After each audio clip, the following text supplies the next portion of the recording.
Lucas, capítulo 20. Certo dia, quando Jesus estava ensinando o povo no templo e pregando as boas novas, chegaram-se a ele os chefes dos sacerdotes, juntamente com os mestres da lei e os líderes religiosos, e lhe perguntaram: com que autoridade estás fazendo estas coisas? Quem te deu esta autoridade? Ele respondeu: eu também lhes farei uma pergunta, digam-me. O batismo de João era do céu, ou dos homens? Eles discutiam entre si, dizendo: se dissermos, do céu, ele perguntará: então por que vocês não creram nele? Mas se dissermos, dos homens, todo o povo nos apedrejará, porque convencidos estão de que João era um profeta. Assim, responderam: não sabemos de onde era. Disse então Jesus: tampouco lhes direi com que autoridade estou fazendo estas coisas. Então Jesus passou a contar ao povo esta parábola: certo homem plantou uma vinha, arrendou-a a alguns lavradores e ausentou-se por longo tempo. Na época da colheita, ele enviou um servo aos lavradores, para que lhe entregassem parte do fruto da vinha. Mas os lavradores o espancaram e o mandaram embora de mãos vazias. Ele mandou outro servo, mas a esse também espancaram e o trataram de maneira humilhante, mandando-o embora de mãos vazias. Enviou ainda um terceiro, e eles o feriram e o expulsaram da vinha. Então o proprietário da vinha disse: que farei? Mandarei meu filho amado, quem sabe o respeitarão. Mas quando os lavradores o viram, combinaram entre si dizendo: esse é o herdeiro. Vamos matá-lo, e a herança será nossa. Assim, lançaram-no fora da vinha e o mataram. O que lhes fará então o dono da vinha?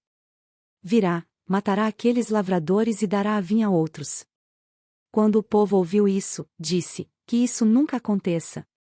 Jesus olhou fixamente para eles e perguntou: então, qual é o significado do que está escrito? A pedra que os construtores rejeitaram tornou-se a pedra angular. Todo o que cair sobre esta pedra será despedaçado, e aquele sobre quem ela cair será reduzido a pó.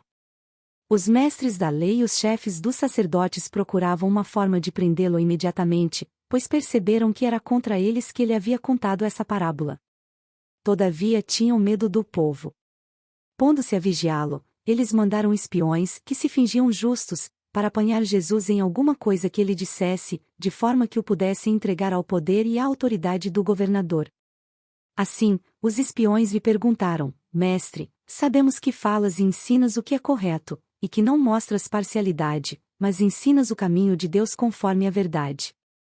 É certo pagar imposto a César ou não? Ele percebeu a astúcia deles e lhes disse: mostrem-me um denário. De quem é a imagem e a inscrição que há nele? De César, responderam eles. Ele lhes disse: portanto, deem a César o que é de César, e a Deus o que é de Deus. E não conseguiram apanhá-lo em nenhuma palavra diante do povo. E, admirados com a sua resposta, ficaram em silêncio. Alguns dos saduceus, que dizem que não há ressurreição, aproximaram-se de Jesus com a seguinte questão: Mestre, disseram eles, Moisés nos deixou escrito que, se o irmão de um homem morrer e deixar mulher sem filhos, este deverá casar-se com a viúva e ter filhos para seu irmão. Havia 7 irmãos. O primeiro casou-se e morreu sem deixar filhos. O segundo e o terceiro e depois também os outros casaram-se com ela, e morreram os 7 sucessivamente, sem deixar filhos. Finalmente morreu também a mulher. Na ressurreição, de quem ela será esposa, visto que os 7 foram casados com ela? Jesus respondeu: os filhos desta era, casam-se e são dados em casamento, mas os que forem considerados dignos de tomar parte na era que há de vir e na ressurreição dos mortos não se casarão nem serão dados em casamento, e não podem mais morrer, pois são como os anjos. São filhos de Deus, visto que são filhos da ressurreição.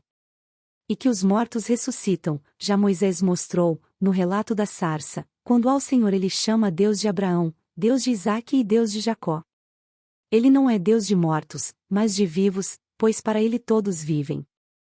Alguns dos mestres da lei disseram: respondeste bem, mestre.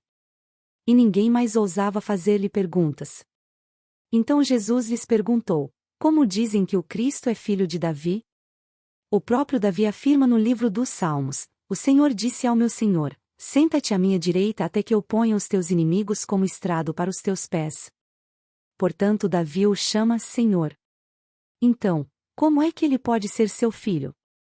Estando todo o povo a ouvi-lo, Jesus disse aos seus discípulos: Cuidado com os mestres da lei.